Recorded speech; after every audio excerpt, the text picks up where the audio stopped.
Hi friends, मैं प्रियंका। मैं आपसे सीटेट के फर्स्ट पेपर बाल विकास शिक्षा शास्त्र से कुछ टॉपिक शेयर करूंगी।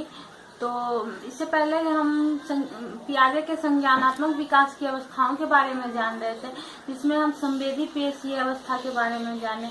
आज हम उसकी दूसरी अवस्था प्राक संक्रियात्मक अवस्था के बारे में जानेंगे। प्राक संक्रियात्मक अवस्था यह अवस्था 2 से 7 वर्ष की मानी जाती है।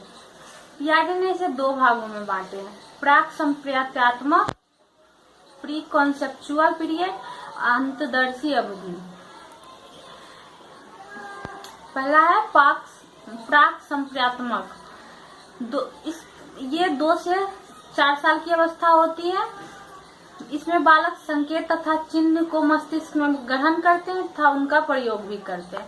बालक को माँ या पिता जब छुपकर आवाज लगाते हैं, तब उस आवाज को सुनकर बालक के मन में जिसकी आवाज होती है उसकी एक प्रतिमा बन जाती है। इसमें बालक निर्जीव वस्तुओं को भी सजीव समझता है, जैसे बादल, हवा आदि। इस अवस्था में बालक में आत्म केंद्रित का भाव आ जाता है, स्वयं को महत्वपूर्ण समझता है। उसे यह लगता है कि सूर्य, चंद्रमा आदि उसके पीछे चलते हैं। इसमें बालक में संकेत भाषा सब तेजी से विकसित होता है। बालक को खेल खेल में सिखाया जाता है। इसका अगला है अंतदर्शी अवधि। ये 4 से 7 साल के बीच की अवधि होती है। इसमें बालक पहले से अधिक तर्क करने लगता है। बालक छोटे जोड़, घटा, गुना, भाग करता है।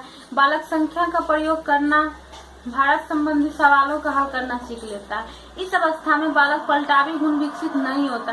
जैसे यह कहा जाए कि भारत की राजधानी दिल्ली है, इसे तो वह सीख लेता है, लेकिन अगर उसे ये कहा जाए दिल्ली किसकी राजधानी है, तो वो नहीं सीख पाता है।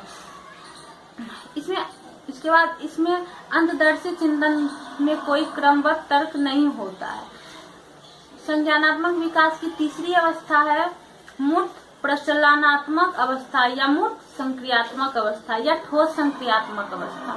इसकी अवधि 7 साल से 12 साल की होती है। इसमें बालक वस्तुओं को देखकर बड़ा छोटा तो बता देता है, परंतु यदि शाब्दिक रूप से कोई समस्या प्रस्तुत की जाए तो वो नहीं बता पाता। ध्यान रहे कि ये पियाजे का कहना है, जबकि वर्तमान में हजारों लाखों बालक ओलंपियाड में हिस्सा लेते हैं तथा इस तरह की समस्या को बड़ी आसानी से हल कर लेते हैं। इस अवस्था में बालकों में क्रमबद्धता तथा तर्क संगतता पूर्व की अपेक्षा अधिक पाई जाती है। बालक पलटावी गुण प्रदर्शित करते हैं। अब उसमें पलटावी गुण विकसित हो जाते हैं।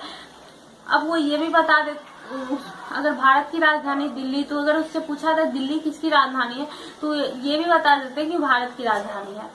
बालक में लंबाई, भार आदि के आधार पर वस्तुओं को लगाने की क्षमता विकसित हो जाती है, अर्थात मूर्त चिंतन करने लगता है। आत्म केंद्रित चिंतन की प्रवृत्ति कम हो जाता है।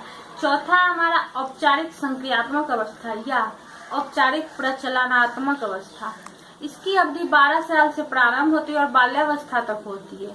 कुछ ने 15 वर्ष तक माना, लेकिन बाल्यावस्था 18 साल तक होती है, तो इसकी अवधि 18 साल तक होती है।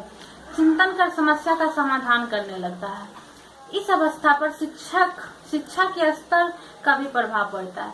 जिन बालकों में शिक्षा स्तर की काफी नीचा होता है, उनमें औपचारिक संक्रियात्मक चिंतन भी काफी कम होता है। जिनमें शिक्षा के स्तर अधिक होता है, उसमें औपचारिक संक्रियात्मक चिंतन अधिक होता है।